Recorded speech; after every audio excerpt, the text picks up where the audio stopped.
वैश्विक चिंता, मूल कारण और समाधान। पृथ्वी पर सभी जीवों को समर्पित एक श्रद्धांजलि। यह पुस्तक पृथ्वी पर सभी जीवों को समर्पित है, जो हमारे ग्रह को साझा करने वाले अनगिनत जीवन रूपों के प्रति एक श्रद्धांजलि है। सबसे छोटे सूक्ष्मों से लेकर सबसे बड़े जानवरों तक प्रत्येक प्रजाति जीवन के उस जटिल जाले में महत्वपूर्ण भूमिका निभाती है, जो हम सभी को बनाए रखता है।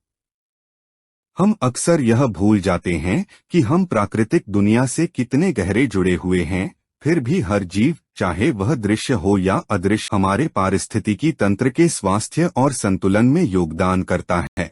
यह समर्पण केवल मनुष्यों और जानवरों तक सीमित नहीं है, बल्कि उन महत्वपूर्ण अदृश्य जीवों को भी शामिल करता है जो ग्रह के संतुलन को बनाए रखते हैं।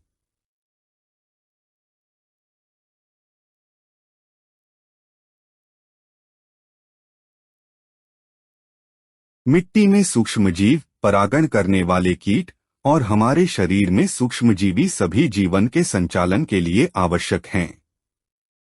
उनका योगदान अक्सर अदृश्य होता है, लेकिन वे किसी भी मामले में कम महत्वपूर्ण नहीं हैं। हम यह भी स्वीकार करते हैं कि प्रकृति में निहित गहरी बुद्धिमत्ता है। लाखों वर्षों की विकास प्रक्रिया के माध्यम से जीवों ने जीवित रहने और फलने फूलने के लिए आवश्यक लचीलापन, अनुकूलन क्षमता और सहकारी रणनीतियां विकसित की हैं। प्राकृतिक दुनिया से हमें बहुत कुछ सीखने को मिल सकता है, विशेष रूप से संतुलन, स्थिरता और आपसी संबंधों के संदर्भ में।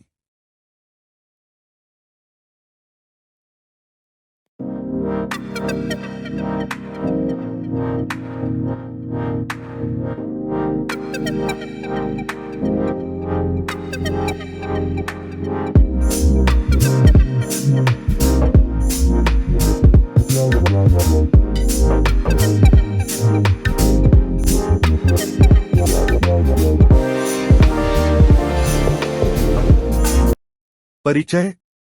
सर्वप्रथम इस पुस्तक को चुनने के लिए मैं आपका हार्दिक आभार व्यक्त करना चाहता हूं। आप इसे शब्दों का एक साधारण संग्रह मान सकते हैं जो एक साथ जोड़े गए हैं, लेकिन मैं आपको विश्वास दिलाता हूं, यह उससे कहीं अधिक है। यह पुस्तक एक यात्रा का प्रतीक है, एक ऐसी यात्रा जो हमें रोजमर्रा की चिंताओं की सतह से कहीं आगे ले जाएगी और आज की दुनिया में हमारे द्वारा झेली जा रही समस्याओं पर गहरे चिंतन का प्रेरणास्रोत बनेगी। यह हमें चारों ओर के कई कुव्यवस्थाओं को देखने, उनके कारणों को समझने और अंततः उन्हें संबोधित करने और आदर्श रूप से समाप्त करने का आमंत्रण देती है।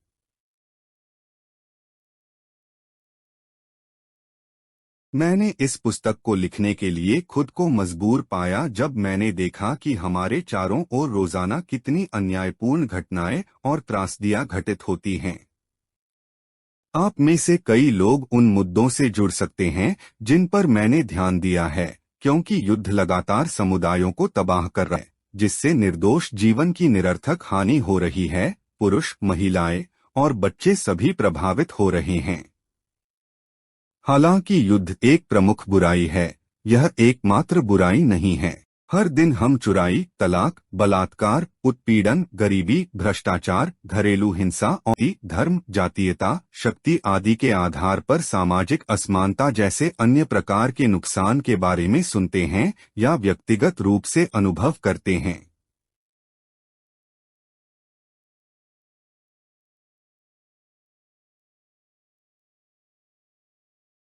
यह पुस्तक इन विभिन्न प्रकार के कुव्यवस्थाओं में गहराई से उतरेगी और उनके मूल कारणों की पड़ताल करेगी। फिर हम यह देखेंगे कि हम इन समस्याओं को एक बार और हमेशा के लिए कैसे समाप्त कर सकते हैं। मानव विकास के मौलिक सिद्धांतों पर पुनः विचार करके। आपके विचार और सुझाव स्वागत योग्य हैं।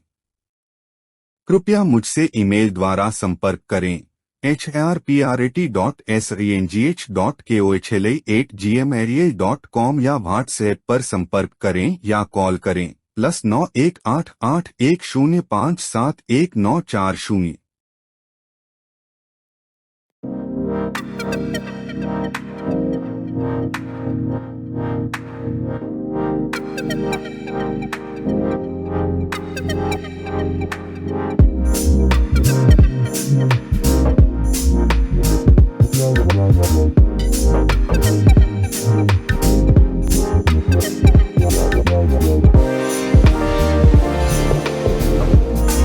बुराइयां क्यों और किस लिए?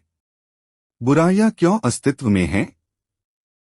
ये बड़े संदर्भ में किस उद्देश्य की पूर्ति करती हैं?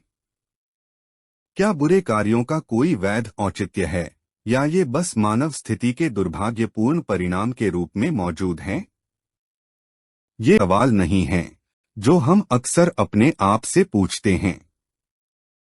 हालांकि जैसे ही हम आधुनिक जीवन की जटिलताओं से गुजरते हैं, ये सवाल पहले से कहीं अधिक प्रासंगिक होते जा रहे हैं। क्या हम कह सकते हैं कि बुराइयां इसलिए मौजूद हैं ताकि हम अच्छाई के महत्व को सही ढंग से समझ सकें और सराह सकें? जैसे दिन और रात एक दूसरे के बाद आते हैं या जैसे ऋतुएं बदलती हैं, क्या हमारे इस दुनिया की बुराइयों का भी कोई स्वाभाविक स्थान है जो जीवन के चक्र में अपनी भूमिका निभाती हैं?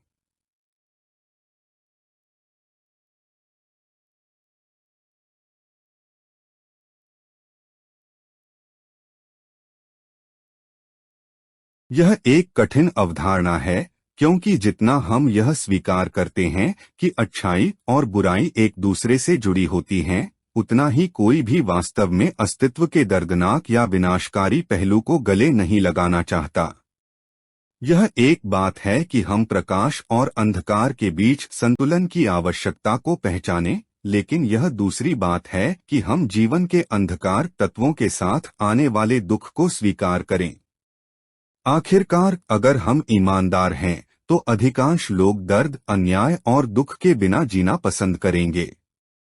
तो जब ये बुराइयां हमारे जीवन में आती हैं, तो हम खुद से सवाल करते हैं, ये क्यों मौजूद हैं और इनका उद्देश्य क्या है?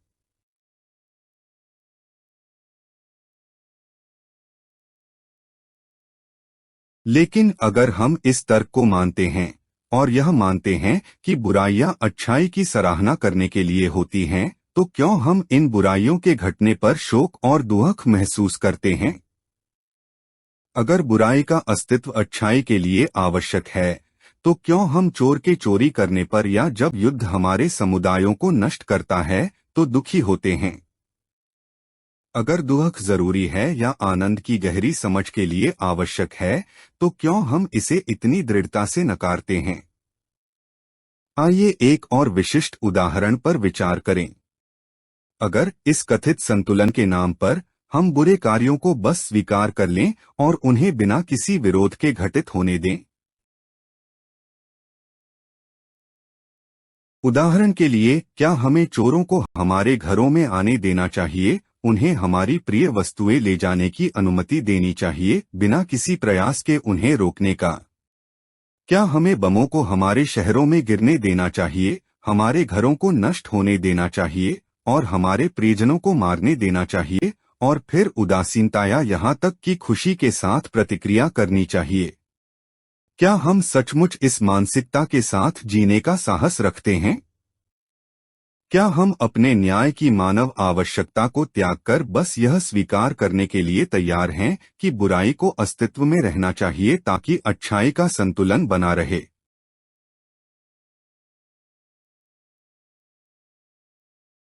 उत्तर स्पष्ट है, नहीं। हम में से अधिकांश लोग ऐसा कभी नहीं करेंगे। हम कभी भी इस तरह की बुराई को बिना विरोध के स्वीकार नहीं करेंगे। और यही हमारे अस्तित्व का पैराडॉक्स है। हम इस दार्शनिक विचार को स्वीकार कर सकते हैं कि अच्छाई और बुराई एक ही सिक्के के दो पहलू हैं, लेकिन जब यह मानव पीड़ा और विनाश की वास्तविकता की बात आती है तो हम एक सीमा खींचते हैं। हम इसे रोकना चाहते हैं। हम न्याय की तलाश करते हैं। हम कमजोरों की रक्षा करना चाहते हैं, नुकसान को रोकना चाहते हैं और जीवन को बचाना चाहते हैं। तो यदि हम स्वाभाविक रूप से इन बुराइयों का विरोध करते हैं तो क्या इसका मतलब है कि हम मानते हैं कि ये बुराइयां अस्तित्व में नहीं होनी चाहिए?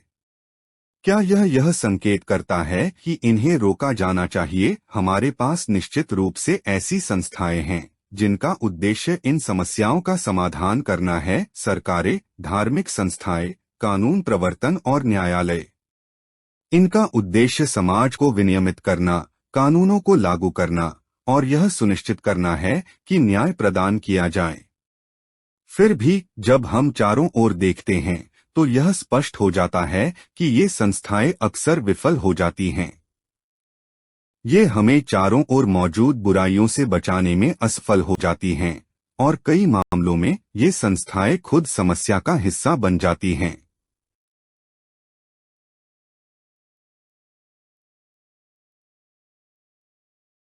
जो सरकारें न्याय बनाए रखने के लिए जिम्मेदार हैं, वे कभी कभी असमानता को बढ़ावा देती हैं, भ्रष्टाचार को प्रोत्साहित करती हैं और यहाँ तक कि हिंसक कृत्यों में शामिल होती हैं, जो भारी दुख का कारण बनती हैं। जो धार्मिक संस्थाएं दया का उपदेश देती हैं, वे स्वयं सामाजिक गलतियों में भागीदार हो सकती हैं, चाहे वह उपेक्षा के माध्यम से हो या विभाजनकारी प्रथाओं में सक्रिय भागीदारी से। पुलिस और न्यायालय, जबकि व्यवस्था बनाए रखने में आवश्यक हैं, कभी कभी दोषपूर्ण होते हैं, कभी कभी सत्ता का दुरुपयोग करते हैं या अपराधों को होने से पहले रोकने में विफल रहते हैं।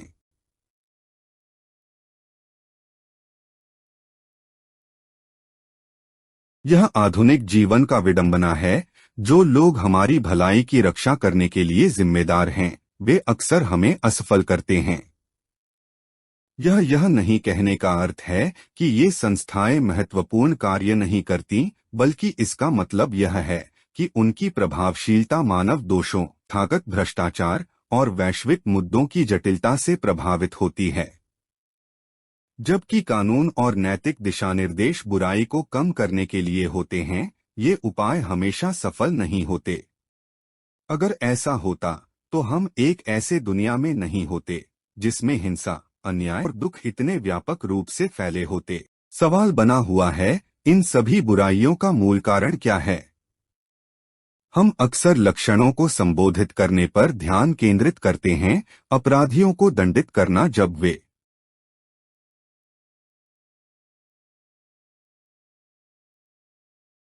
अपराध करते हैं, अपराधियों को मार्गदर्शन प्रदान करना ताकि वे अपनी गलतियों को न दोहराएं या भविष्य में अपराधों को रोकने के लिए कानूनों और नियमों को बनाना। हम लोगों को धार्मिक स्थानों पर उपदेश देकर या नेताओं और विचारकों के प्रेरक भाषणों के माध्यम से अधिक नैतिक रूप से जीने के लिए प्रेरित करने का प्रयास भी करते हैं। फिर भी इन प्रयासों के बावजूद यह स्पष्ट है कि वे बुनियादी समस्याओं को हल नहीं करते हैं। अगर ये समाधान पर्याप्त होते तो हमारी दुनिया एक स्वर्ग की तरह होती, जहां अन्याय और हिंसा नहीं होते। आज हम जिन बड़े वैश्विक मुद्दों का सामना कर रहे हैं, जैसे नरसंहार, युद्ध और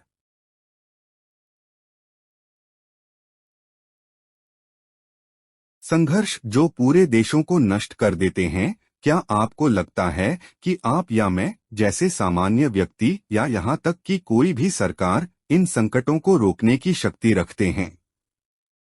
उदाहरण के लिए वर्तमान वैश्विक तनावों को देखें, जिसमें विश्व नेताओं जैसे रूस के व्लादिमीर पुतिन, इजराइल के बेंजामिन नेतन्याहू या अमेरिका के राजनीतिक नेता शामिल हैं। ये व्यक्ति इतिहास के मोड़ को नियंत्रित करते हैं और उनके निर्णय लाखों लोगों के जीवन को प्रभावित करते हैं। लेकिन क्या हमारे नियंत्रण में यह हस्तक्षेप करना संभव है? दुर्भाग्यपूर्ण वास्तविकता यह है कि व्यक्तिगत रूप से हमारे पास इन घटनाओं को रोकने की शक्ति नहीं है। जब भी हम वैश्विक स्तर पर अन्याय देखते हैं तो हम अक्सर असहाय महसूस करते हैं और हम उस विनाश और दुख को रोकने में सक्षम नहीं होते जो इसके बाद आता है। तो सवाल फिर से बना हुआ है, फिर ये बुराइयां कौन रोक सकता है? इतिहास मानव संघर्षों के दोहराए गए पैटर्न का निरंतर प्रमाण है। प्राचीन समय में सम्राट और राजा युद्धों की शुरुआत करते थे, साम्राज्यों का विस्तार करते थे और शक्ति की खोज में अन्य क्षेत्रों पर आक्रमण करते थे। आज वही पैटर्न दोहराए जा रहे हैं, लेकिन अब यह राजनीतिक नेता हैं जो उन्नत हथियारों और सैन्य रणनीतियों से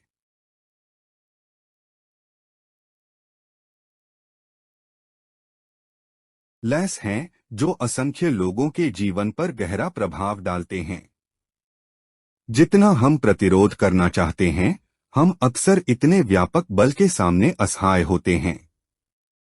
अब हम एक नए युग के आरंभ में हैं, कृत्रिम बुद्धिमत्ता और रोबोटिक्स का युग। लगातार नवीनतम तकनीकी विकास के बारे में सुनते हैं, जैसे कि एआई संचालित प्रणालियां जो प्रक्रियाओं को स्वचालित करती हैं और रोबोट जो विशिष्ट कार्यों के लिए डिजाइन किए जाते हैं। कुछ रोबोट कारखानों में काम करते हैं, कुछ खाना बनाते हैं और कुछ टीवी पर समाचार के रूप में दिखाई देते हैं। हालांकि इस तकनीक के एक अंधेरे पक्ष भी हैं। अब रोबोटों को कानून प्रवर्तन अधिकारियों, सैनिकों और यहां तक कि बड़े पैमाने पर विनाश के लिए सक्षम बौद्धिक हथियारों के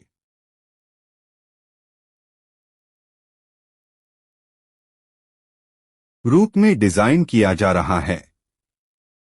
ये निर्माण युद्ध और सुरक्षा को क्रांतिकारी रूप से बदलने की क्षमता रखते हैं, लेकिन ये साथ ही एक नई प्रकार की विपत्ति भी ला सकते हैं।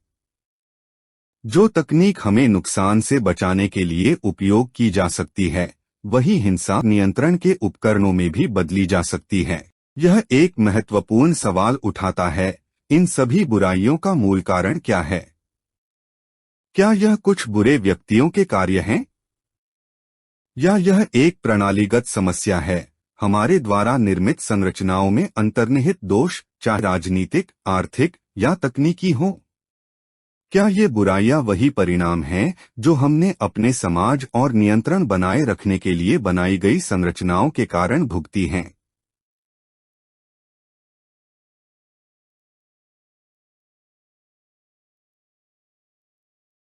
कुछ दृष्टिकोण से हम इन बुराइयों को उनके स्वभाव और दायरे के आधार पर वर्गीकृत कर सकते हैं।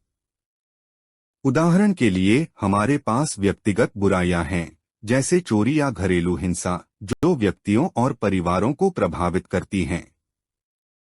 फिर हमारे पास बड़ी सामूहिक बुराइयां हैं, जैसे भ्रष्टाचार, असमानता और प्रणालीगत अन्याय, जो पूरे समुदायों और देशों को प्रभावित करती हैं।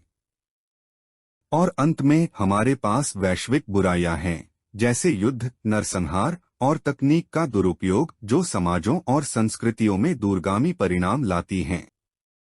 जितना अधिक हम इन मुद्दों को देखते हैं, उतना अधिक हमें यह एहसास होता है कि समाधान सरल नहीं है। बुराई के मूल कारणों से निपटने के लिए हमें मानव स्वभाव,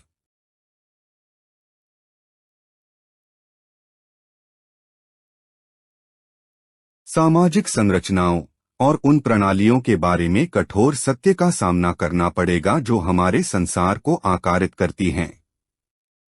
इसका मतलब यह है कि हमें यह पहचानने की आवश्यकता है कि हम जिन समस्याओं का सामना कर रहे हैं, वे अलग अलग घटनाएं नहीं हैं, बल्कि ये एक बड़े, आपस में जुड़े हुए मुद्दों के हिस्से हैं जो सदियों से विकसित हो रहे हैं। इन समस्याओं को सचमुच हल करने के लिए हमें सही समाधानों से आगे बढ़ना होगा और उन बलों के बारे में सोचने की आवश्यकता होगी जो इन्हें चला रहे हैं। हमें शक्ति, लोभ और मानव व्यवहार के बारे में कठिन सवाल पूछने होंगे। हमें यह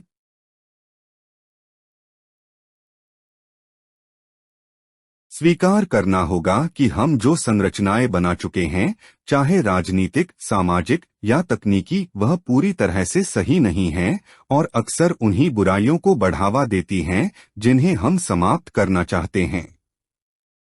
यह पर्याप्त नहीं है कि हम केवल उन लोगों को दंडित करें जो बुरे कार्य करते हैं या अस्थायी समाधान प्रदान करें। अगर हम एक बेहतर दुनिया बनाना चाहते हैं तो हमें शक्ति, न्याय और मानवता के बारे में अपने सोचने के तरीके को मौलिक रूप से बदलना होगा। तभी हम इन बुराइयों के मूल कारणों को समाप्त करने और एक ऐसे भविष्य की ओर बढ़ने की आशा कर सकते हैं जहां अच्छाई का प्रभुत्व हो।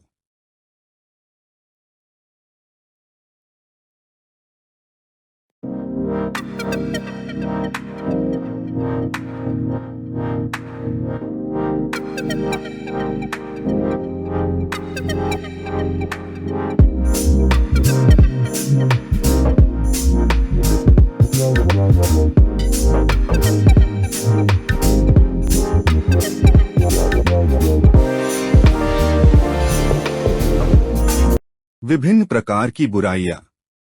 आइए विभिन्न प्रकार की बुराइयों का विश्लेषण करते हैं। युद्ध कई कारणों से शुरू हो सकता है, जिनमें धार्मिक संघर्ष, भौगोलिक विवाद, राष्ट्रवाद, साम्राज्यवाद, जातिवाद और दास प्रथा शामिल हैं।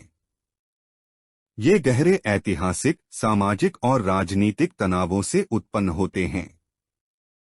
धार्मिक संघर्ष तब उत्पन्न होते हैं जब विभिन्न विश्वासों के कारण हिंसा होती है, जबकि भूमि और संसाधनों पर प्रतिस्पर्धा भौगोलिक युद्धों में बदल सकती है। राष्ट्रवाद, जो किसी राष्ट्र की पहचान या गौरव के प्रति मजबूत भावना से प्रेरित होता है, तब संघर्ष का कारण बन सकता है जब विभिन्न समूह स्वायत्तता या प्रभुत्व की तलाश करते हैं। साम्राज्यवाद, शक्तिशाली देशों की दूसरों पर अपने प्रभाव और नियंत्रण का विस्तार करने की इच्छा, अक्सर ऐसे प्रभुत्व को लागू करने या इसका विरोध करने के लिए युद्ध शुरू करता है। जातिवाद और दास प्रथा, जो कुछ समूहों के अमानवीकरण और शोषण पर आधारित हैं, भी कई हिंसक संघर्षों का केंद्र रही हैं, जहां उत्पीड़न और असमानता प्रतिरोध और विद्रोह को जन्म देती है। ये कारण एक दूसरे से जुड़े होते हैं और आपस में मिलकर युद्ध को एक जटिल और बहुआयामी घटना बना देते हैं।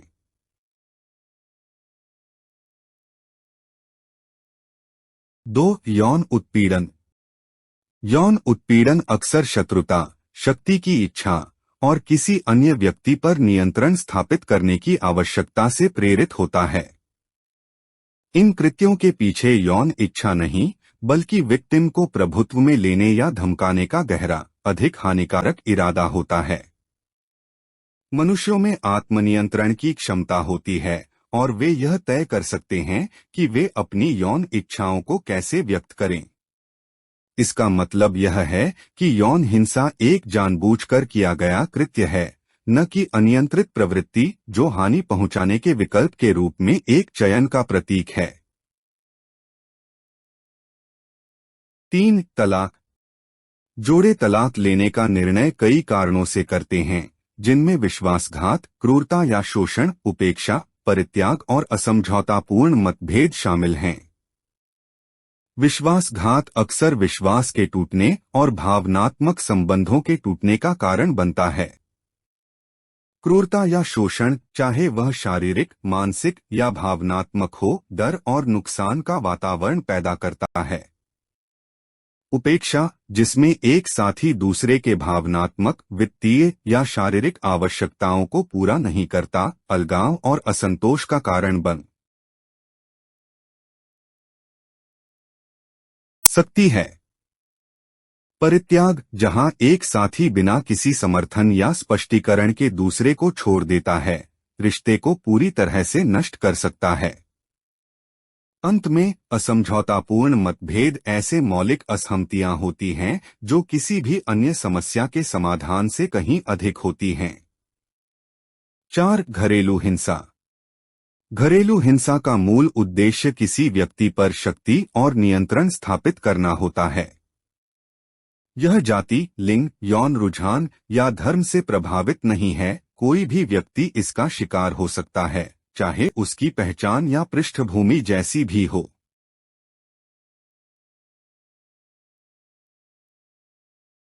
हिंसा की गतिशीलता उस व्यक्ति की आवश्यकता से जुड़ी होती है जो पीड़ित पर प्रभुत्व, शोषण और धमकाने का प्रयास करता है, और अक्सर शारीरिक, मानसिक, वित्तीय या मनोवैज्ञानिक तरीकों से उसे नियंत्रित करने की कोशिश करता है।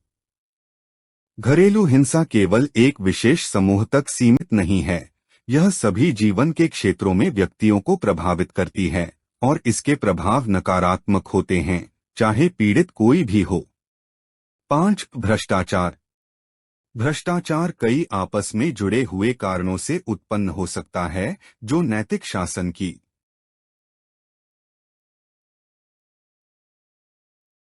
गिरावट और शक्ति के दुरुपयोग की ओर ले जाते हैं।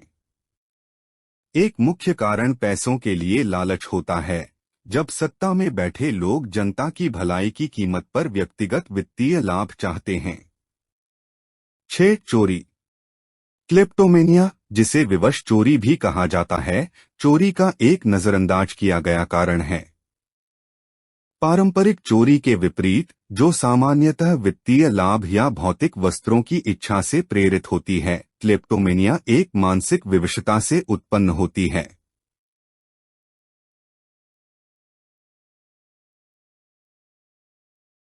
7. सड़क पर गुस्सा। सड़क पर गुस्सा उस गुस्से को कहा जाता है जो किसी मोटर चालक द्वारा अनुभव किया जाता है, जो आमतौर पर किसी अन्य चालक के कारण होता है। 8. हत्या। हत्या के सामान्य कारणों में गहरी भावनाएं होती हैं, जैसे कि जलन, प्रतिशोध, डर और गुस्सा। ये भावनाएं या तो सचेत होती हैं, जहां व्यक्ति पूरी तरह से अपने भावनात्मक स्थिति से परिचित होता है, या अवचेतन रूप से, जहां व्यक्ति यह नहीं समझ पाता कि वह कौन सी भावनाओं के कारण हत्या कर रहा है।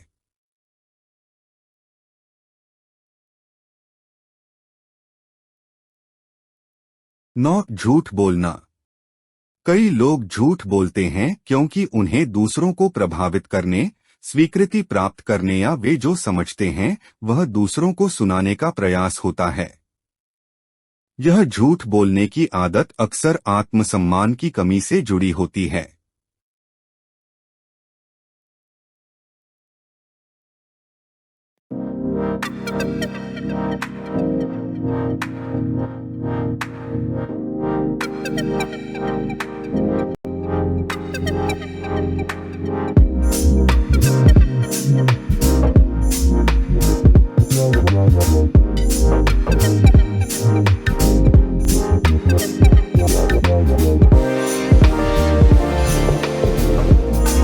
बुराइयों से मुक्त जीवन।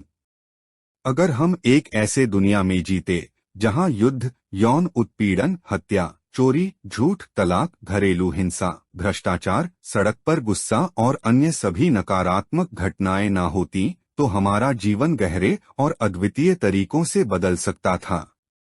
ऐसी दुनिया के कुछ संभावित परिणाम निम्नलिखित हैं। 1. समाज में शांति और सामंजस्य, सुरक्षा और सुरक्षा। लोग हर जगह सुरक्षित महसूस करते, चाहे घर में, कार्यस्थल पर या सार्वजनिक स्थानों पर। शारीरिक हानि, शोषण या अन्याय का डर नहीं होता, जिससे विश्वास और शांति का माहौल बनता।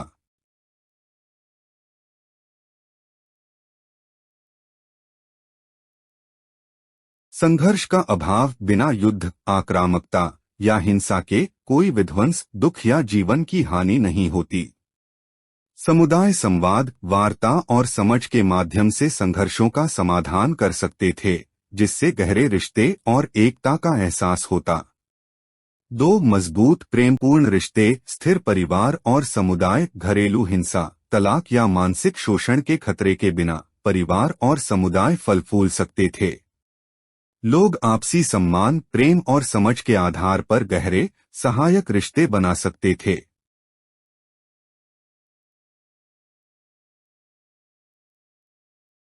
स्वस्थ, सकारात्मक अंतरंगता, यौन उत्पीड़न या दबाव के बिना यौन संबंध आपसी सहमति, सम्मान और देखभाल पर आधारित होते। भावनात्मक जुड़ाव अधिक होता और मानसिक आघात के कम निशान होते। 3. ईमानदारी और पारदर्शिता। झूठ या छल का अभाव बिना झूठ बोलने या धोखा देने की आवश्यकता के समाज विश्वास पर आधारित होता। लोग खुले और ईमानदार संवाद करते, जिससे मजबूत रिश्ते, सहज बातचीत और बेहतर सहयोग होता। नेतृत्व में ईमानदारी। भ्रष्टाचार के बिना नेता निष्पक्षता और ईमानदारी से शासन करते, जनता की भलाई पर ध्यान केंद्रित करते। निर्णय पारदर्शी, नैतिक और सामूहिक भलाई के प्रति समर्पित होते, जिससे प्रभावी शासन और समान अवसर मिलते। 4. आर्थिक स्थिरता और विकास। चोरी और धोखाधड़ी का उन्मूलन। चोरी, धोखाधड़ी या भ्रष्टाचार के बिना संसाधन समान रूप से वितरित होते। लोग मिलकर एक ऐसे समाज का निर्माण करते जहां संपत्ति सही तरीके से वितरित होती और सुरक्षा उपायों की आवश्यकता नहीं होती। सहयोगात्मक अर्थव्यवस्था। एक ऐसा समाज जहां लालच या शक्ति की प्रतिस्पर्धा नहीं होती, वहां सहयोग और साझा समृद्धि को बढ़ावा मिलता। लोग मिलकर समस्याओं का समाधान करते और सबके जीवन स्तर को बेहतर बनाने के लिए काम करते, जिससे असमानता कम होती और आर्थिक विकास स्थिर होता। स्वस्थ संतुष्ट जीवन। मानसिक और शारीरिक भलाई, डर में जीने या आघात से निपटने के निरंतर तनाव के बिना लोग बेहतर मानसिक स्वास्थ्य का अनुभव करते। तनाव संबंधी बीमारियां, चिंता और अवसाद घटते, जिससे समग्र भलाई में सुधार होता। व्यक्तिगत विकास के लिए अधिक समय। नकारात्मक घटनाओं से मुक्ति के बाद लोगों के पास व्यक्तिगत विकास के लिए अधिक समय और ऊर्जा होती। व्यक्ति अपनी रुचियों, शौक, शिक्षा और आत्म देखभाल में समय लगा सकते थे, बिना सामाजिक या मानसिक आघात की बाधाओं के। 6. बड़ी सहानुभूति और करुणा। वैश्विक करुणा, युद्ध, असमानता या हिंसा के बिना समाज सहानुभूति का माहौल पैदा करता, जहां लोग एक दूसरे की भलाई की चिंता करते। दया और सहानुभूति के कार्य अधिक सामान्य होते, जिससे समुदायों और वैश्विक संबंधों का तानाबाना मजबूत होता। सहायक प्रणालियां। लोग एक दूसरे की मदद करने के लिए अधिक प्रेरित होते, यह जानते हुए कि सामाजिक संरचनाएं न्याय और समानता को बढ़ावा देती हैं। शोषण से बचने या दूसरों का फायदा उठाने की आवश्यकता नहीं होती, क्योंकि सभी मिलकर सामूहिक भलाई की ओर काम करते। 7. शिक्षा और ज्ञान का आदान प्रदान।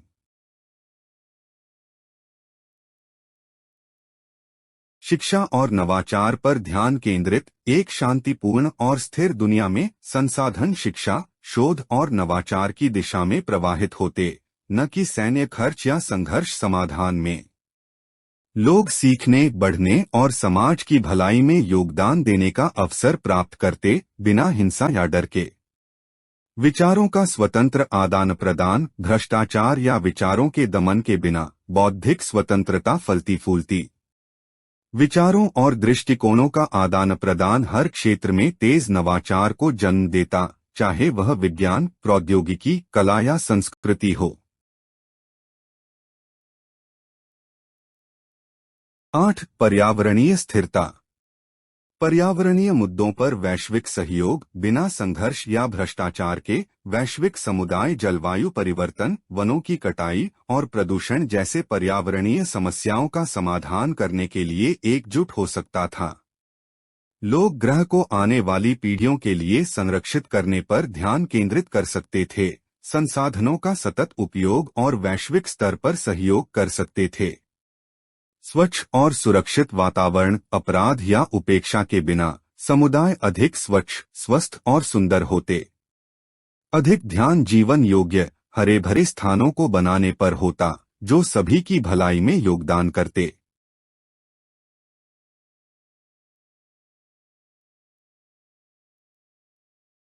नौ. सकारात्मक सामाजिक इंटरेक्शन। सड़क पर गुस्से और संघर्ष में कमी। सड़क पर गुस्सा या दैनिक तनाव से जुड़ी दौड़ के बिना वाहन चलाना और परिवहन अधिक शांतिपूर्ण हो जाता।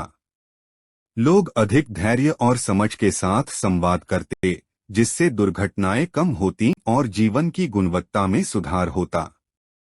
समुदाय केंद्रित जीवन, अपराध या नकारात्मकता की बाधाओं के बिना लोग अपने समुदायों में एक दूसरे के साथ जुड़ने और सहयोग करने के लिए अधिक प्रेरित होते, चाहे वह स्वयंसेवा, स्थानीय पहलों या सामाजिक आयोजनों के माध्यम से हो।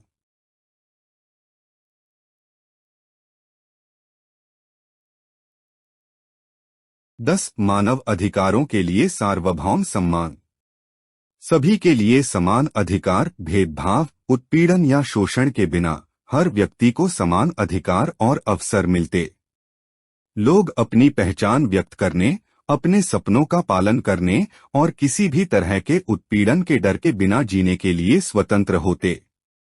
सार्वभौमिक न्याय, भ्रष्टाचार और अन्याय के बिना कानूनी प्रणालियां निष्पक्ष और संतुलित होती, जो सभी के अधिकारों की रक्षा करती, विशेष रूप से सबसे कमजोर वर्ग के। सामाजिक न्याय सभी नीतियों और कार्यों का आधार बनता।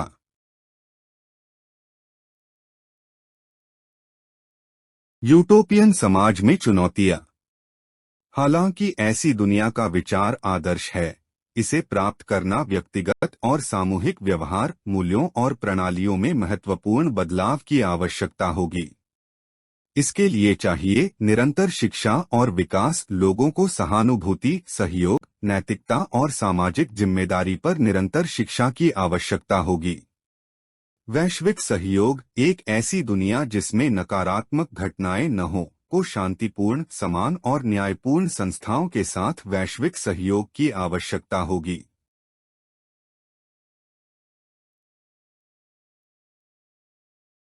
ध्यान और आत्मविश्लेषण, व्यक्तियों को आंतरिक शांति, ध्यान और आत्मजागरूकता विकसित करने की आवश्यकता होगी, ताकि वे उन ट्रिगर्स को समाप्त कर सकें जो दूसरों को नुकसान पहुंचाते हैं।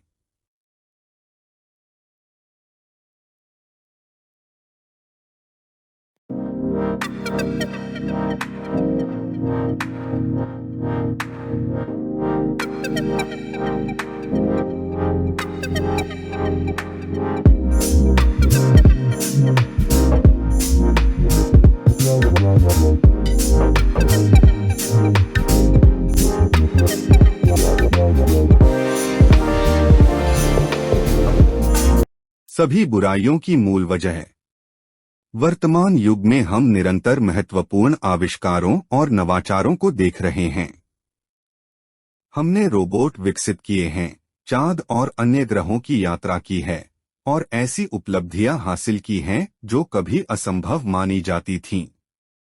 फिर भी इन सभी प्रगति के बावजूद हम उन बुनियादी बुराइयों का समाधान नहीं ढूंढ पाए हैं जो हमारे दैनिक जीवन को बाधित करती हैं। शायद हमने इन बुराइयों के पीछे के कारणों पर सही तरीके से विचार नहीं किया है। तो इन बुराइयों को हमारे जीवन से समाप्त करने का उत्तर क्या है?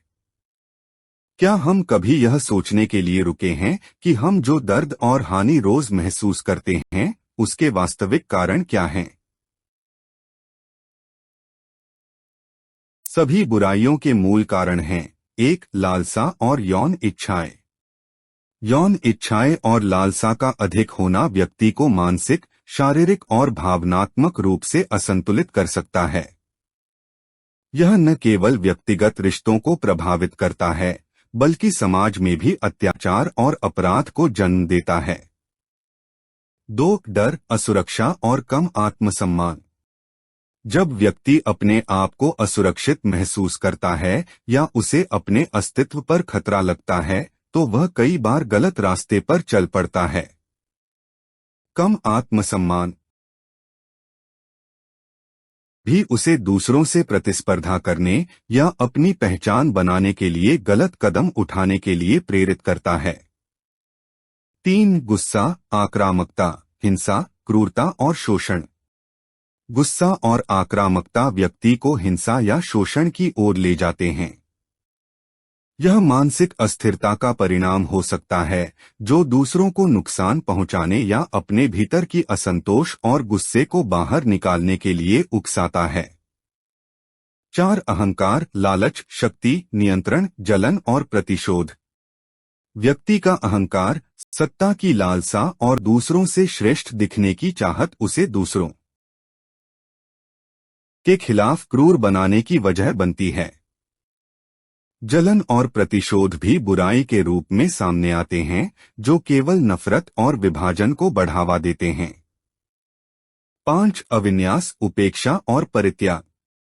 रिश्तों में अविन्यास, उपेक्षा या परित्याग के कारण व्यक्ति मानसिक और भावनात्मक रूप से पीड़ित होता है। इससे आत्मसम्मान में गिरावट और एकांतवास का एहसास हो सकता है, जिससे व्यक्ति आत्मघाती या नकारात्मक व्यवहार की ओर बढ़ सकता है। 6 चिंता, तनाव और मानसिक मजबूरी।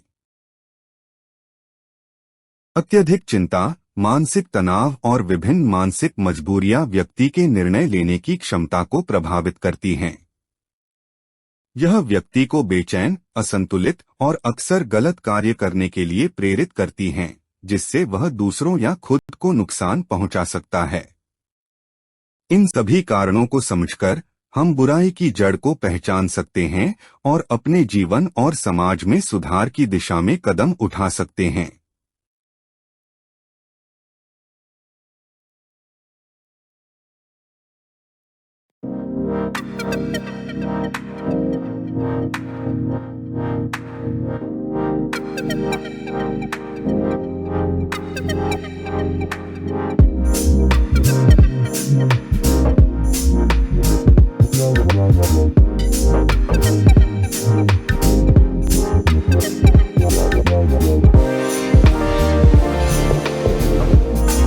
जीवन बुराइयों के मूल कारणों से मुक्त। जैसा कि पहले चर्चा की गई, समाज में विभिन्न बुराइयों के मूल कारणों को पूरी तरह से समाप्त करना जरूरी नहीं है, क्योंकि ये मानवीय स्वभाव का हिस्सा हैं। बल्कि लक्ष्य यह होना चाहिए कि हम इन कारणों के नकारात्मक भावों को कम करें या उन्हें निष्क्रिय करें। जब हम इन बुनियादी मुद्दों लालसा, डर, गुस्सा, अहंकार, लगाव और चिंता पर विचार करते हैं, तो हम देख सकते हैं कि ये मानव व्यवहार और इसके परिणामस्वरूप हमारे समाजों को कैसे प्रभावित करते हैं। ये नकारात्मक पहलू अक्सर हिंसा, भेदभाव, असमानता और अन्याय जैसी हानिकारक क्रियाओं के रूप में प्रकट होते हैं। हालांकि यदि हम इन कारणों के नकारात्मक प्रभावों को कम कर सकें, तो हम अपने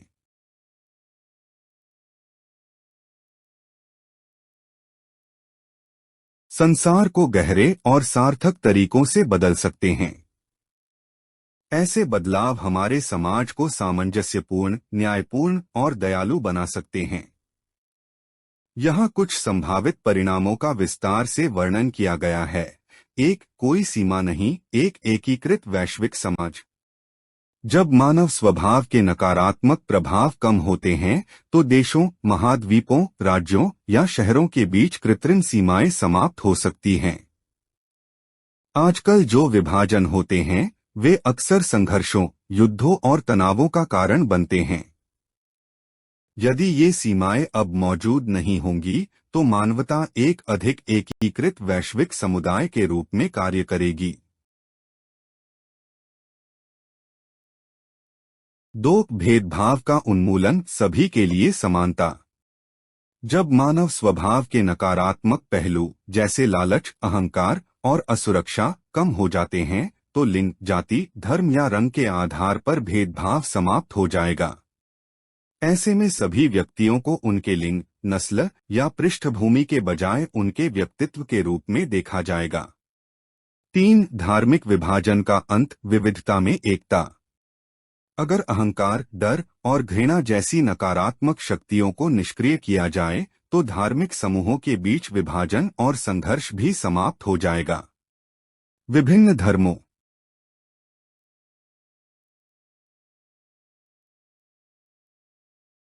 और आध्यात्मिक प्रथाओं को मानव अनुभव की विविधता के रूप में सम्मानित और उत्सव के रूप में मनाया जाएगा।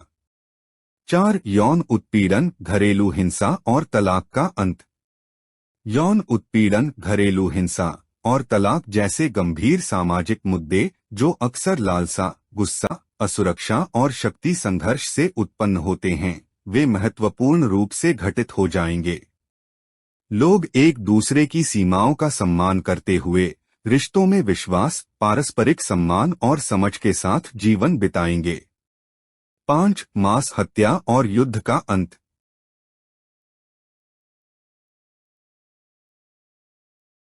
युद्ध और सामूहिक हत्याएं अक्सर लालच, अहंकार, जलन और शक्ति के लिए संघर्ष से प्रेरित होती हैं। यदि इन नकारात्मक शक्तियों को कम किया जा सके तो हिंसक संघर्षों की संभावना भी काफी घट जाएगी। 6. चोरी और भ्रष्टाचार का उन्मूलन। भ्रष्टाचार और चोरी जैसे नकारात्मक पहलू जो समाज में विश्वास और न्याय को कमजोर करते हैं, खत्म हो सकते हैं। एक अधिक नैतिक और पारदर्शी समाज विकसित होगा जहां व्यक्तिगत लाभ के लिए दूसरों का शोषण नहीं किया जाएगा।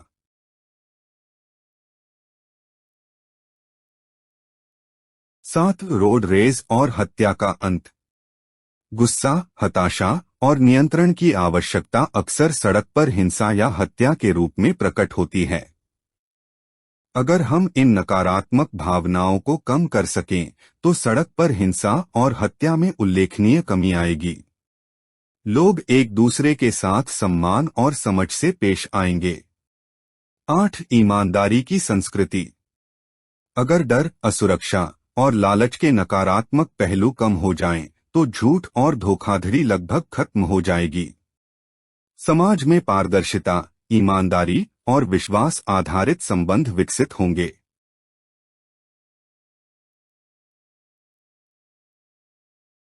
9. संयुक्त संवाद के लिए एक सार्वभौमिक भाषा।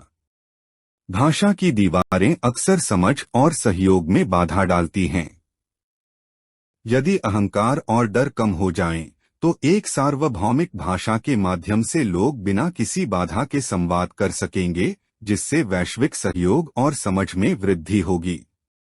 10. प्रेम और दया की दुनिया। यदि घृणा, डर और असुरक्षा जैसे नकारात्मक प्रभावों को कम किया जाए, तो लोग एक दूसरे के साथ प्रेम और दया के साथ व्यवहार करेंगे। यह बदलाव समाज को सहयोग, सहकार्य और पारस्परिक सहायता की दिशा में मार्गदर्शन करेगा।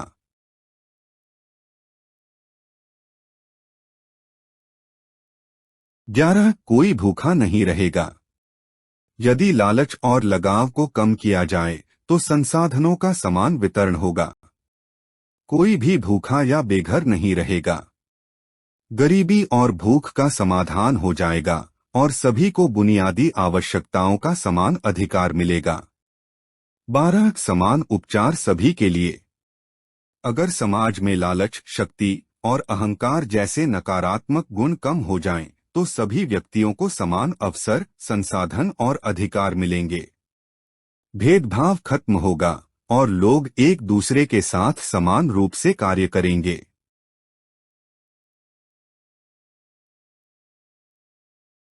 13. समान सुविधाओं और सेवाओं की पहुंच। अगर लालच और भ्रष्टाचार कम हो जाएं, तो अमीर और गरीब के बीच अंतर कम हो जाएगा।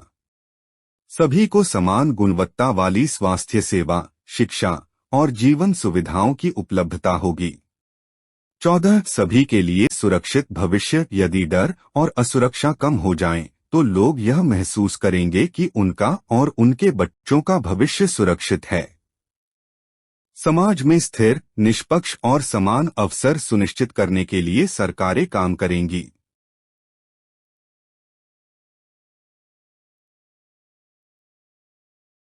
15. कानूनी व्यवस्था और पुलिस प्रणाली में कमी। जैसे जैसे अपराध, आक्रामकता और बेईमानी में कमी आएगी, वैसे वैसे पुलिस स्टेशनों, न्यायालयों और जेलों की आवश्यकता भी घटेगी। संसाधन सकारात्मक कार्यों जैसे शिक्षा, स्वास्थ्य और समुदाय निर्माण में पुनर्निवेशित होंगे। 16. संसाधनों का सकारात्मक कारणों के लिए पुनर्निर्देशन। सैन्य खर्च और हथियारों की खरीदारी के बजाय उन पैसों का उपयोग भूख, शिक्षा और स्वास्थ्य जैसे मुद्दों को हल करने में किया जाएगा। इससे प्रत्येक व्यक्ति की बुनियादी जरूरतें पूरी हो सकेंगी।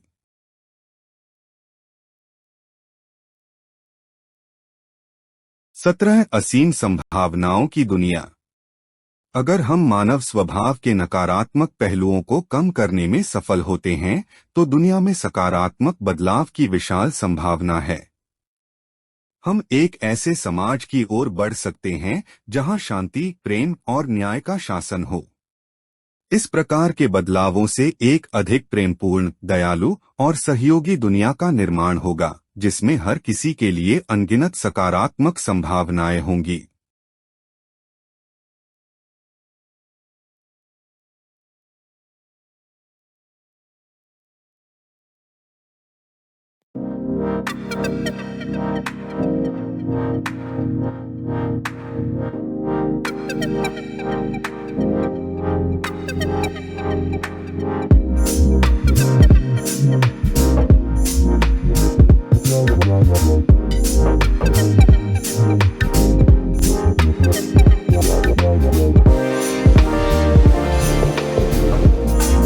वर्तमान समाधान।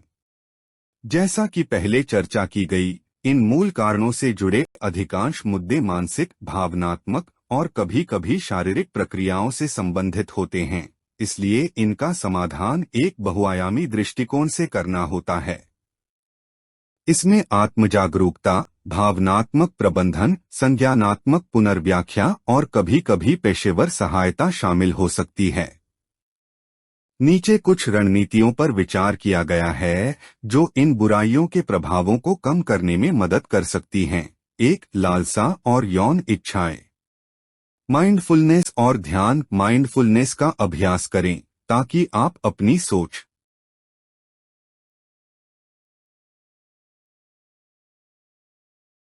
और इच्छाओं को तुरंत कार्य करने के बजाय समझ सकें। ध्यान आपके ऊर्जा को और अधिक उत्पादक और संतोषजनक गतिविधियों में केंद्रित करने में मदद कर सकता है। स्वयं नियंत्रण और सीमाएं। यौन विचारों या व्यवहारों के लिए अपनी सीमाएं तय करें। अपनी ध्यान और ऊर्जा को व्यक्तिगत लक्ष्यों, शौक या आध्यात्मिक प्रथाओं पर पुनर्निर्देशित करें। मूल कारणों को समझना। अधिक लालसा अक्सर अव्यक्त भावनात्मक आवश्यकताओं, अकेलेपन या बाहरी उत्तेजनाओं से उत्पन्न होती है। इसके स्रोत की पहचान करने से इसे बेहतर तरीके से संबोधित किया जा सकता है। थेरेपी। यदि यह व्यवहार आदत बन चुका है तो संज्ञानात्मक व्यवहार चिकित्सा, सीबीटी या सेक्स थेरेपी जैसे उपचार मददगार हो सकते हैं। लाभ। बेहतर आत्मजागरूकता, स्वस्थ रिश्ते और व्यक्तिगत विकास के लिए अधिक समय और मानसिक स्थान। 2. डर, असुरक्षा और कम आत्मसम्मान। आत्मजागरूकता और आत्म प्रतिबिंब। इन भावनाओं को स्वीकार करना और यह समझना कि ये कहां से उत्पन्न हो रही हैं। जर्नलिंग या आत्मचिंतन इस प्रक्रिया में मदद कर सकता है। सकारात्मक पुष्टि। आत्मसंवाद को सकारात्मक पुष्टि से पुनः प्रोग्राम करें, जिससे आत्ममूल्य की पुष्टि हो। स्वयं के प्रति करुणा। खुद से उस मित्र की तरह व्यवहार करें जिसे आप संजीदगी से चाहते हैं। थेरेपी। संज्ञानात्मक व्यवहार चिकित्सा, सीबीटी का उपयोग अराजक विचारों को चुनौती देने और आत्मविश्वास बनाने में सहायक हो सकता है। लाभ। आत्मविश्वास, आंतरिक शांति और स्वस्थ निर्णय निर्माण की प्रक्रिया में वृद्धि। 3. गुस्सा, आक्रामकता, हिंसा, क्रूरता और उत्पीड़न। गुस्से का प्रबंधन। गहरी सांसें लेना, ब्रेक लेना और समस्याओं के बजाय समाधानों पर ध्यान केंद्रित करने जैसे गुस्से के प्रबंधन तकनीकों का अभ्यास करें। भावनात्मक बुद्धिमत्ता, ईक्यू। अपनी भावनाओं को पहचानने और नामित करने का अभ्यास करें ताकि आप अधिक विचारशील प्रतिक्रिया दे सकें। शारीरिक व्यायाम। शारीरिक गतिविधि जैसे व्यायाम या खेल से संचित ऊर्जा को छोड़ने में मदद मिल सकती है और गुस्से को कम किया जा सकता है।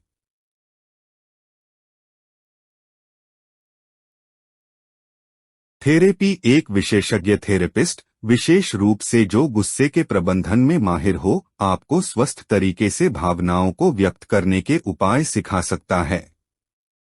लाभ: मानसिक शांति, बेहतर रिश्ते और व्यक्तिगत मूल्य के प्रति सच्चाई। 4 अहंकार, लालच, शक्ति, नियंत्रण, जलन और प्रतिशोध। विनम्रता के अभ्यास, आभार, आत्म प्रतिबिंब और दूसरों के दृष्टिकोण को समझने जैसे अभ्यास से विनम्रता को बढ़ावा दें। सहानुभूति, यह समझें कि हर किसी के पास अपनी कठिनाइयां हैं और जलन अक्सर आत्ममूल्य की कमी से उत्पन्न होती है। माइंडफुलनेस का अभ्यास नकारात्मक भावनाओं से दूर होने में मदद करता है और संतुलित मानसिकता को बढ़ावा देता है। क्षमा, प्रतिशोध की इच्छा को छोड़ने के लिए क्षमा का अभ्यास करें, चाहे खुद को या दूसरों को।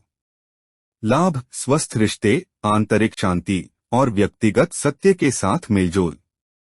5 लगाव, उपेक्षा और परित्याग। सुरक्षित लगाव, यदि यह अतीत के अनुभवों से उत्पन्न होता है तो उन घावों को ठीक करने पर काम करें। विशेष रूप से आघात केंद्रित थेरेपी सहायक हो सकती है। स्वतंत्रता, आत्मसम्मान और आत्मनिर्भरता की भावना विकसित करें।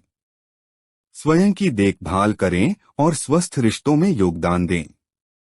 माइंडफुल रिश्ते, ऐसे रिश्ते बनाएं जो एक दूसरे की आवश्यकताओं का सम्मान करते हों और किसी पर निर्भर न हों। क्षमा और छोड़ना, अतीत की उपेक्षा या परित्याग से जुड़ी भावनाओं से उबरने के लिए क्षमा का अभ्यास करें। लाभ: स्वतंत्रता, भावनात्मक परिपक्वता और स्वस्थ रिश्ते। 6 चिंता, तनाव और मानसिक विवशता। सांस लेने की तकनीकें और ध्यान, गहरी सांस लेने, प्रगतिशील मांसपेशी विश्राम किया। मार्गदर्शित ध्यान जैसे शिथिलीकरण अभ्यास चिंता और तनाव को प्रबंधित करने में सहायक हो सकते हैं। संज्ञानात्मक व्यवहार चिकित्सा सीबीटी, यह संज्ञानात्मक और व्यवहारिक दृष्टिकोण से चिंताओं को चुनौती देने में प्रभावी है। माइंडफुलनेस और ग्राउंडिंग तकनीकें, मानसिक स्थिति को शांत करने के लिए वर्तमान क्षण में ध्यान केंद्रित करना और अपनी इंद्रियों से जुड़ना। स्वस्थ जीवन शैली, नियमित व्यायाम, संतुलित आहार और पर्याप्त नींद मानसिक स्थिति पर सकारात्मक प्रभाव डाल सकते हैं। लाभ: मानसिक स्पष्टता, शारीरिक स्वास्थ्य में सुधार और रचनात्मकता और उत्पादकता में वृद्धि। इन समाधानों से न केवल आपके व्यक्तिगत जीवन में सुधार होगा, बल्कि समाज में भी सकारात्मक बदलाव लाए जा सकते हैं।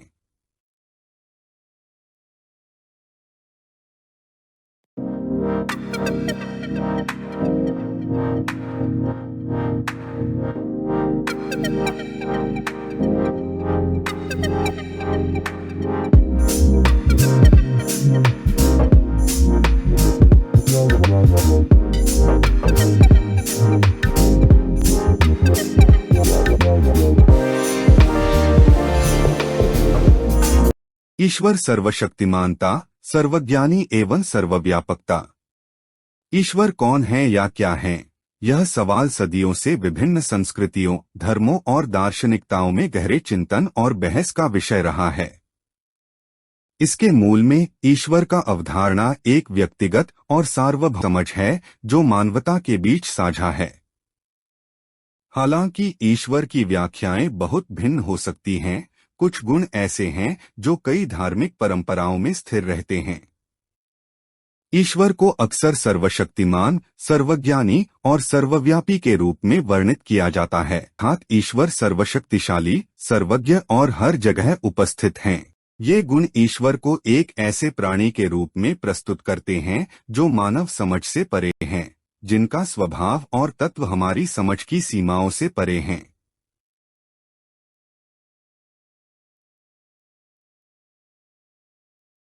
सर्वशक्तिमान, सर्वशक्तिशाली रचनाकार।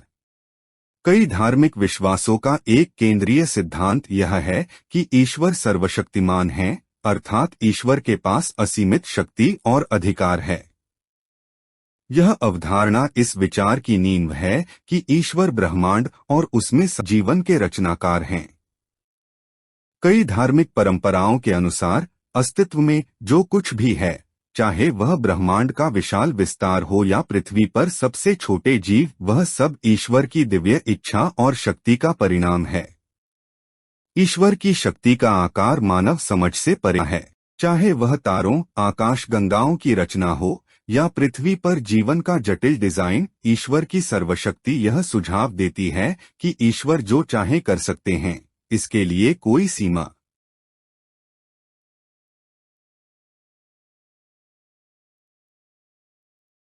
नहीं है।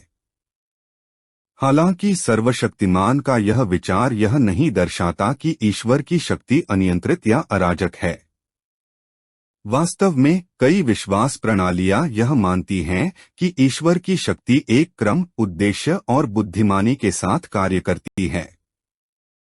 ब्रह्मांड को इस दिव्य क्रम का प्रतिबिंब माना जाता है, जिसमें ईश्वर द्वारा किया गया हर कार्य गहरा अर्थ रखता है, भले ही वह हमेशा मानवों के लिए तुरंत स्पष्ट न हो।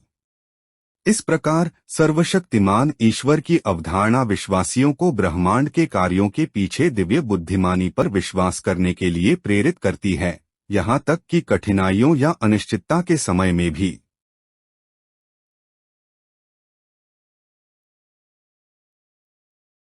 सर्वज्ञानी उपस्थिति। ईश्वर के साथ जुड़ा एक अन्य केंद्रीय गुण है सर्वज्ञानी, अर्थात ईश्वर सब कुछ जानते हैं, अतीत, वर्तमान और भविष्य।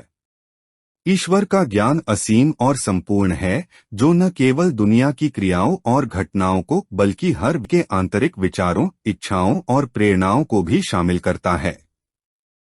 यह दिव्य ज्ञान मानव समझ से बहुत आगे बढ़कर है, क्योंकि यह समय या स्थान द्वारा सीमित नहीं है। कई धार्मिक शिक्षाओं में ईश्वर के सर्वज्ञानी होने का विश्वास व्यक्तियों को सांत्वना देता है, क्योंकि यह सब देता है कि ईश्वर के ज्ञान के बाहर कुछ भी नहीं है, और जो भी स्थिति या चुनौती किसी व्यक्ति का सामना करती है, वह पहले से ही ईश्वर को ज्ञात है।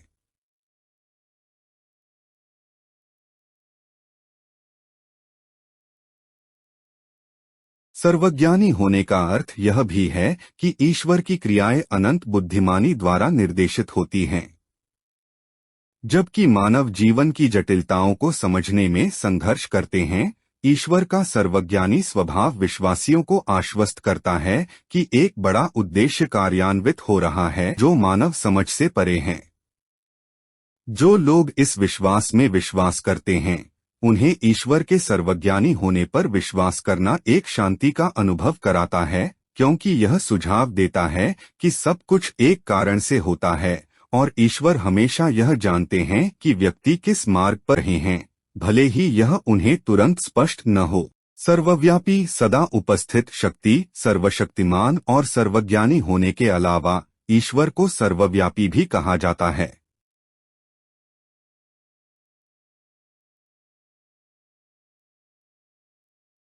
जो हर समय और हर स्थान पर उपस्थित होते हैं। इसका मतलब है कि ईश्वर की उपस्थिति किसी विशेष स्थान या समय तक सीमित नहीं है, बल्कि ईश्वर हर पल और हर स्थान पर विद्यमान है। ईश्वर के इस स्वभाव से यह विश्वास उभरता है कि दिव्यता उपलब्ध है और जो इसे ढूंढते हैं, उनके जीवन में सदा उपस्थित रहती है। चाहे कोई घने जंगल में हो, एक हलचल भरी सड़क पर हो या अपने घर की शांति में हो, ईश्वर को हर स्थान पर उपस्थित माना जाता है। सर्वव्यापी होने की अवधारणा ये सुझाव देती है कि ईश्वर का प्रभाव और मार्गदर्शन मानव समझ से परे है। ईश्वर की उपस्थिति हमेशा स्पष्ट रूप से दिखाई नहीं देती या महसूस नहीं होती, लेकिन यह समझा जाता है कि यह ब्रह्मांड के ताने बाने में बसी हुई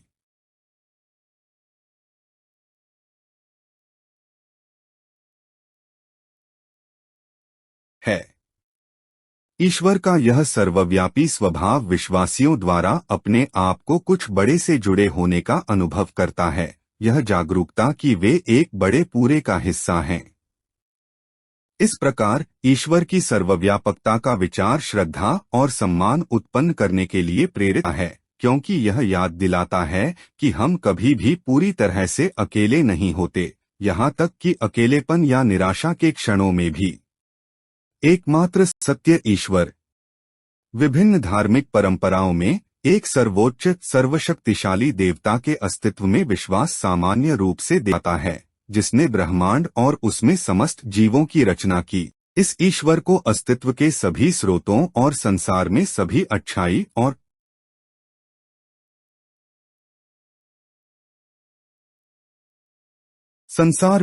अच्छाई और न्याय के आधार के रूप में देखा जाता है।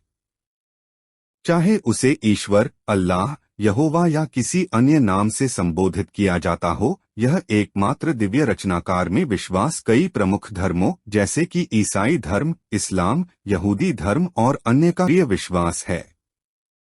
एकल ईश्वर का विचार बहुदेववादी धर्मों में पाए जाने वाले कई देवताओं या ईश्वर के विचार को चुनौती देता है। जो लोग ईश्वर की एकता में विश्वास करते हैं, उनके लिए यह विश्वास न केवल आस्था का मामला है, बल्कि मार्गदर्शन और स्पष्टता का स्रोत भी है। ईश्वर को सत्य, न्याय और नैतिकता का अंतिम स्रोत माना जाता है और विश्वासियों को अक्सर ईश्वर की शिक्षाओं और आज्ञाओं के अनुसार अपना जीवन जीने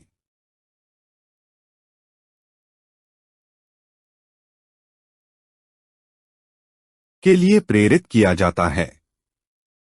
एक ईश्वर में विश्वास उनके अनुयायियों के बीच एकता की भावना को बढ़ावा देता है, क्योंकि वे दिव्यता और उसके जीवन में भूमिका की समान समझ साझा करते हैं। जीवन के अनुभवों में ईश्वर की भूमिका। कई धार्मिक शिक्षाओं में यह भी विश्वास किया जाता है कि ईश्वर उन घटनाओं के लिए जिम्मेदार हैं जो व्यक्तियों के जीवन में घटित होती हैं। चाहे सकारात्मक हो या नकारात्मक, यह माना जाता है कि जो कुछ भी घटित होता है वह ईश्वर की दिव्य योजना का हिस्सा है। अच्छा भाग्य, सफलता और खुशी को ईश्वर से आशीर्वाद के रूप में देखा जाता है, जबकि कठिनाई, दुख और विपत्ति को ऐसे चुनौतियों या परीक्षाओं के रूप में समझा जा सकता है जो ईश्वर ने व्यक्तियों को आध्यात्मिक रूप से बढ़ने में मदद करने के लिए भेजी हैं। जीवन में ईश्वर की भूमिका में विश्वास कभी कभी सांत्वना प्रदान करता है, लेकिन कभी कभी यह चुनौतीपूर्ण भी हो सकता है। एक ओर यह व्यक्त करता है कि सब कुछ एक कारण से होता है, भले ही वह कारण तुरंत स्पष्ट न हो। दूसरी ओर यह उन कठिन सवालों को जन्म दे सकता है जब कोई दुख या त्रासदी का सामना करता है।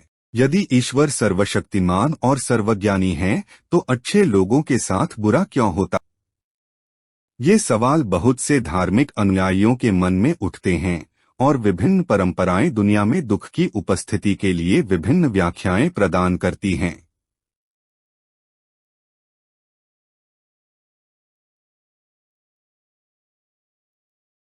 कुछ धार्मिक दृष्टिकोण स्वतंत्र इच्छा के विचार को महत्व देते हैं, यह सुझाव देते हुए कि जबकि ईश्वर ने ब्रह्मांड की रचना की और जीवन के लिए शर्तें निर्धारित की हैं, यह व्यक्तियों पर निर्भर करता है कि वे अपनी पसंद बनाएं और उन चुनौतियों का सामना करें जो वे अनुभव करते हैं। इस दृष्टिकोण से व्यक्तिगत जिम्मेदारी की संभावना और यह विश्वास पैदा होता है कि व्यक्ति अपनी नीति को आकार देने की क्षमता रखते हैं, यहाँ तक कि कठिनाई के समय में भी। ईश्वर की निरंतर रचना। ईश्वर के स्वभाव का एक और दिलचस्प पहलू यह है कि यह विश्वास किया जाता है कि ईश्वर दुनिया की निरंतर रचना और रूपरेखा में सक्रिय रूप से शामिल हैं।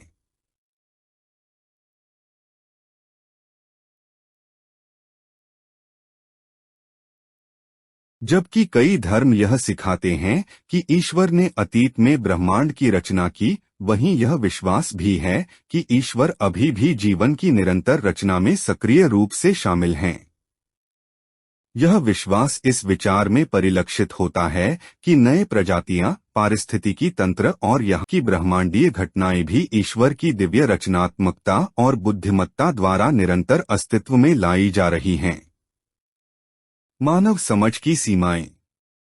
हमारी सर्वोत्तम कोशिशों के बावजूद यह व्यापक रूप से स्वीकृत है कि मानव दिव्यता को समझने में सीमित हैं। जैसे प्राणी होने के नाते हमारी समझ स्वाभाविक रूप से सीमित है और ईश्वर के स्वभाव और कार्यों के ऐसे पहलू हैं जो हमारी पहुंच से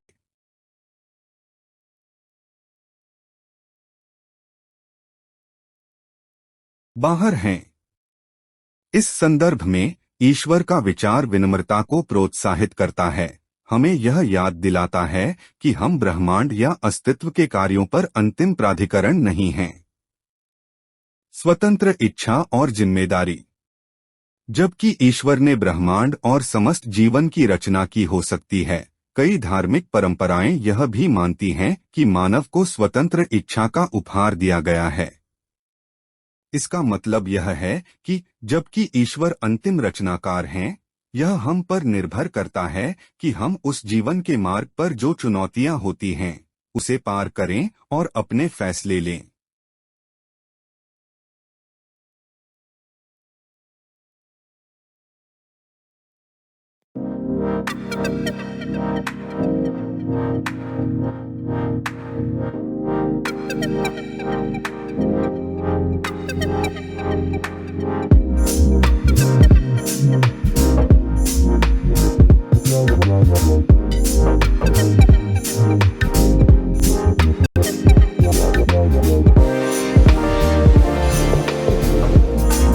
मेरा प्रस्तावित समाधान। क्या आपने कभी सोचा है कि हम पिछले अध्यायों में चर्चा किए गए मूल कारणों को कैसे कम कर सकते हैं? हमने कोविड-19 महामारी के दौरान वैश्विक प्रतिक्रिया देखी, जहां दुनिया भर के वैज्ञानिकों ने इस घातक और अदृश्य रोग का इलाज खोजने के लिए कठिन परिश्रम किया। हम सभी ने यह प्रसिद्ध कथन सुना है, आवश्यकता आविष्कार की जननी है, और जहां चाह वहां राह।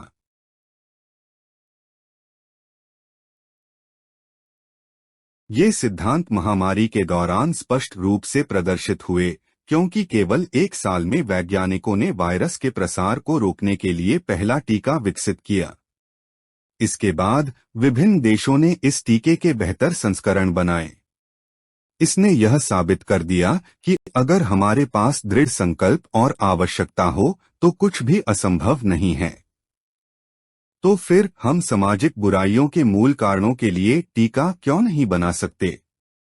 हाँ, हम समाधान विकसित कर सकते हैं, जैसा कि हमने कोविड-19 के लिए किया था, उन मुद्दों के लिए जैसे एक लालच और यौन इच्छाएं।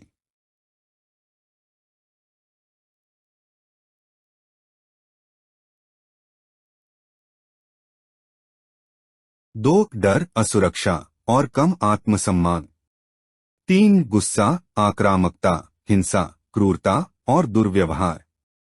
4, अहंकार, लालच, शक्ति, नियंत्रण, ईर्ष्या और बदला। 5, संपृक्ति, उपेक्षा और परित्याग। 6, चिंता, तनाव और मानसिक दबाव। हालांकि इन कुछ मूल कारणों के लिए कुछ दवाएं पहले से मौजूद हो सकती हैं, लेकिन उपचार अक्सर अपर्याप्त होते हैं या व्यापक रूप से सुलभ या लागू नहीं होते। चुनौती यह है कि इन समाधानों को उन तक पहुंचाना जो इन्हें सबसे अधिक जरूरतमंद हैं।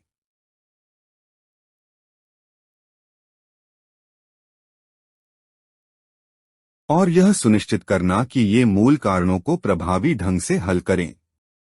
जैसे हमने महामारी द्वारा उत्पन्न चुनौतियों को पार किया, हम दृढ़ संकल्प और नवाचार के साथ इन गहरे मुद्दों से निपटने के तरीके ढूंढ सकते हैं और एक स्वस्थ, अधिक संतुलित दुनिया की ओर कदम बढ़ा सकते हैं।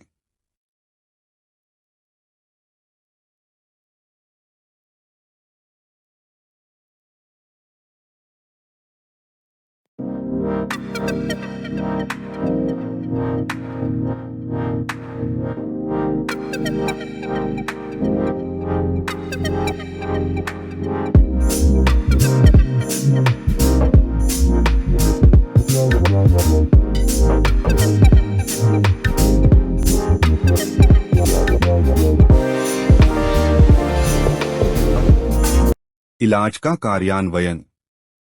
मूल कारणों का इलाज करने या उनके हानिकारक प्रभावों को कम करने का कार्य एक जटिल और चुनौतीपूर्ण प्रयास है। ये मूल कारण सामाजिक, राजनीतिक, स्वास्थ्य या पर्यावरणीय मुद्दों की एक श्रृंखला को संदर्भित कर सकते हैं, जो स्थिरता और कल्याण को कमजोर करते हैं। जटिलता इस कारण उत्पन्न होती है कि इन मूल कारणों से प्रभावित विभिन्न समूहों और परिदृश्यों की विविधता होती है। नवजात शिशुओं से लेकर राजनेताओं तक और सामान्य नागरिकों से लेकर अपराधियों तक हस्तक्षेप की विधियां अलग होती हैं, और प्रत्येक समूह को यह सुनिश्चित करने के लिए एक विशेष दृष्टिकोण की आवश्यकता होती है कि मूल कारणों को प्रभावी रूप से संबोधित किया जा सके।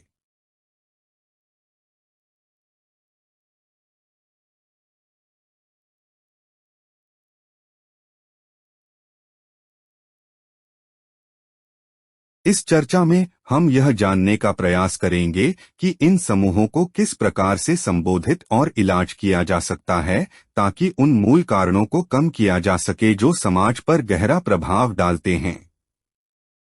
एक नवजात शिशुओं के लिए टीकाकरण के माध्यम से प्रारंभिक हस्तक्षेप।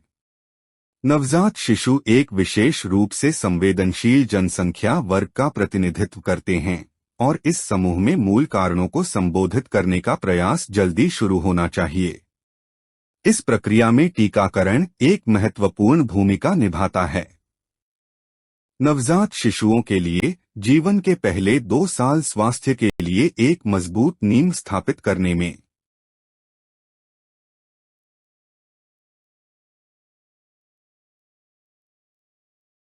जो सामान्य इम्यूनाइजेशन शेड्यूल कई देशों में अनुसरण किया जाता है, उसमें विभिन्न संक्रामक रोगों के खिलाफ टीकाकरण शामिल होते हैं, और यह वह समय होता है जब स्वास्थ्य खतरों के मूल कारणों पर ध्यान केंद्रित करने वाले हस्तक्षेपों को शामिल किया जाना चाहिए।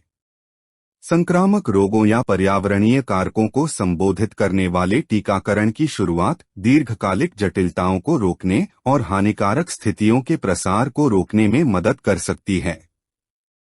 उदाहरण के लिए, श्वसन संक्रमणों या अन्य संक्रामक रोगों के खिलाफ एक टीकाकरण अभियान जो समुदाय में प्रचलित हो सकते हैं।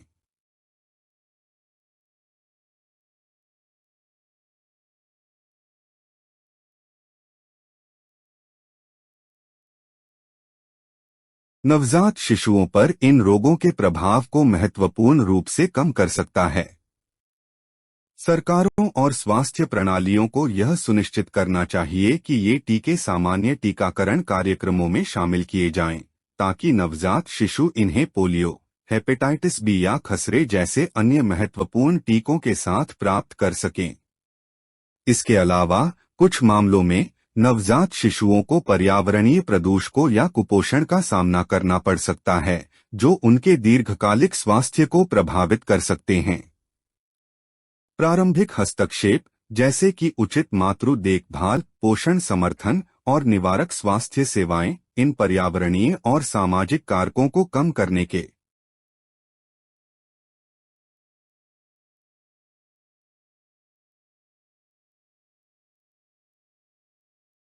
लिए आवश्यक हैं। यह सुनिश्चित करना कि जन्म से ही टीकाकरण और स्वास्थ्य कार्यक्रम उपलब्ध हों, इस संवेदनशील समूह पर मूल कारणों के प्रभाव को कम करने के लिए एक महत्वपूर्ण पूर्व सिद्धांत स्थापित करता है। 2 सामान्य जनसंख्या के लिए आवधिक टीकाकरण और दवाइयां सामान्य जनसंख्या या सामान्य नागरिकों को आवधिक टीकाकरण और नियमित स्वास्थ्य हस्तक्षेपों के माध्यम से संबोधित किया जा सकता है। कई समाजों में व्यक्तियों को उनके जीवन भर में निर्धारित टीकाकरण मिलते हैं, जो उन्हें विभिन्न रोगों और स्वास्थ्य जोखिमों से बचाने में मदद करते हैं। सामान्य जनसंख्या को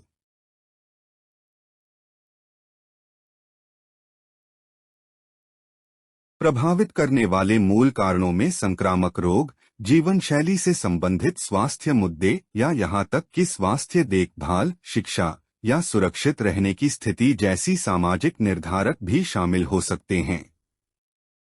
संक्रामक रोगों जैसे कि इन्फ्लुएंजा, तपेदिक या हाल ही में हुए संक्रमणों के प्रसार को रोकने के लिए आवधिक टीकाकरण एक सिद्ध सुरक्षा तरीका है। ये टीके नियमित अंतराल पर, जैसे वार्षिक स्वास्थ्य जांच या निर्धारित टीकाकरण अभियानों के दौरान दिए जा सकते हैं, ताकि यह सुनिश्चित किया जा सके कि लोग सुरक्षित रहें और सामूहिक प्रतिकारक क्षमता प्राप्त की जा सके। सार्वजनिक स्वास्थ्य अभियान जो नियमित टीकाकरण और निवारक उपायों के महत्व को बढ़ावा देते हैं।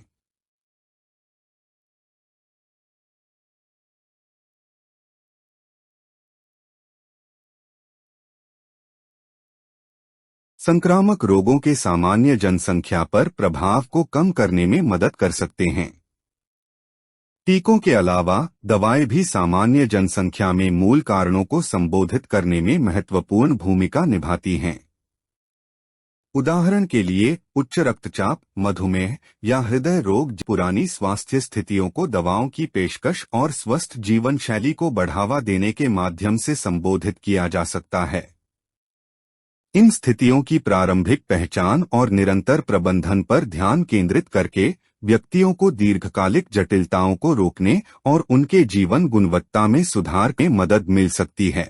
सस्ती दवाओं तक पहुंच, साथ ही स्वस्थ जीवन जीने के लिए शिक्षा सामान्य जनसंख्या पर रोगों का बोझ बहुत कम कर सकती है।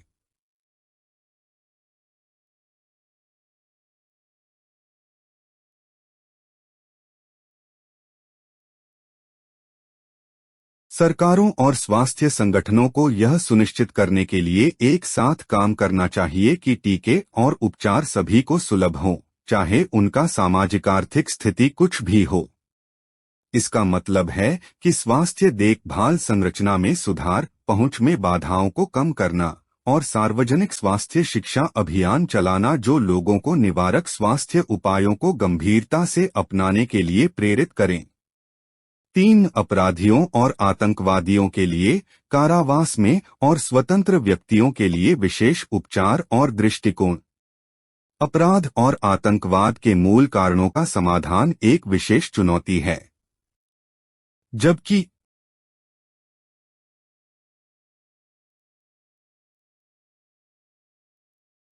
कारावास में रहने वाले अपराधियों का इलाज सामान्य जनसंख्या की तरह दवाइयों या टीकाकरण के माध्यम से किया जा सकता है, लेकिन अपराधियों और आतंकवादियों का इलाज जो स्वतंत्र रूप से कानून से बाहर हैं, विशेष विचार की आवश्यकता होती है। कारावास में रहने वाले लोगों को चिकित्सा देखभाल और टीकाकरण रिहैबिलिटेटिव प्रक्रिया के हिस्से के रूप में प्राप्त हो सकते हैं। कारागारों में स्वास्थ्य देखभाल सेवाएं प्रदान करना न केवल कैदियों की शारीरिक भलाई के लिए आवश्यक है, बल्कि इन बंद वातावरणों में संक्रामक रोगों के प्रसार को भी कम करने के लिए आवश्यक है। मानसिक स्वास्थ्य मुद्दे, नशीली दवाओं की लत और शिक्षा की कमी जैसे अपराधी व्यवहार के मूल कारणों को लक्षित हस्तक्षेपों के माध्यम से संबोधित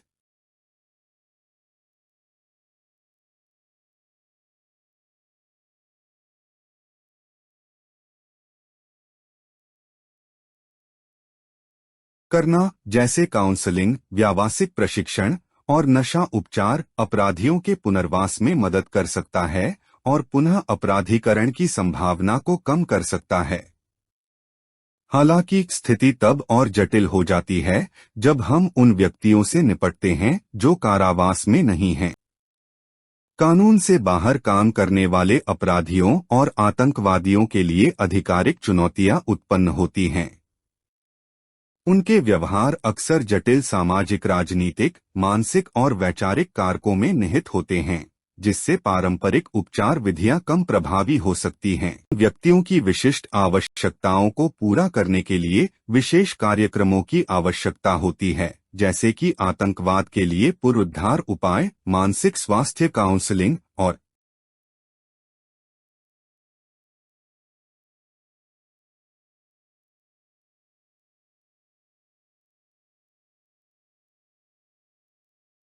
अपराध और आतंकवाद के मूल कारणों को संबोधित करने की कोशिशें।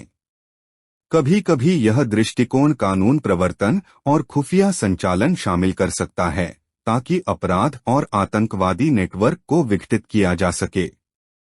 लेकिन इन प्रयासों के साथ साथ यह भी महत्वपूर्ण है कि कारावास में रहने के बाद या हिरासत में लिए गए व्यक्तियों को समाज में फिर से एकीकृत करने के लिए समर्थन कार्यक्रम उपलब्ध कराए जाएं।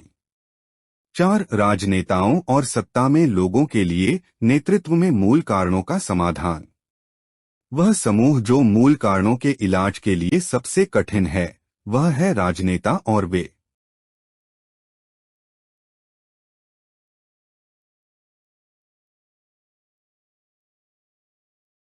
लोग जो सत्ता में होते हैं, जैसे कि राज्याध्यक्ष, निर्वाचित अधिकारी या व्यापारिक नेता। इन व्यक्तियों का समाज पर प्रभाव डालने वाली नीतियों और प्रणालियों पर महत्वपूर्ण प्रभाव होता है और उनके निर्णय मूल कारणों के प्रभाव को बढ़ा या घटा सकते हैं। राजनेताओं और शक्तिशाली व्यक्तियों से निपटने की चुनौती यह है कि वे हमेशा सार्वजनिक भलाई को व्यक्तिगत या राजनीतिक हितों से ऊपर प्राथमिकता नहीं देते हैं।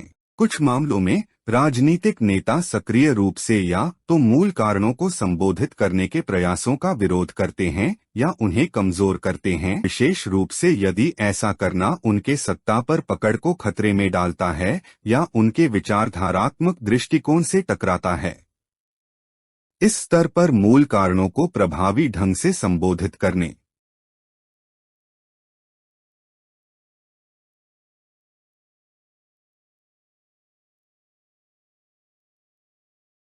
के लिए सरकारों और अंतर्राष्ट्रीय संगठनों को कड़े नियम, विनियम और नीतियों को लागू करना चाहिए।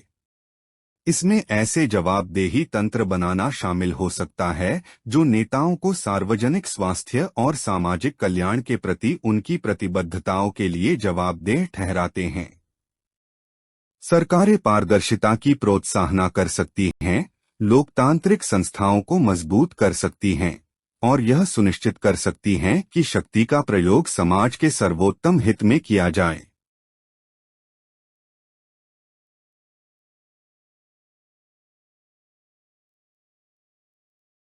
निष्कर्ष: विभिन्न सामाजिक समूहों में मूल कारणों के प्रभाव को कम करना या उनका इलाज करना एक जटिल और बहुपक्षीय कार्य है। प्रत्येक समूह के लिए विशिष्ट हस्तक्षेपों की आवश्यकता होती है जो उनकी विशिष्ट परिस्थितियों के अनुसार तैयार किए गए हों।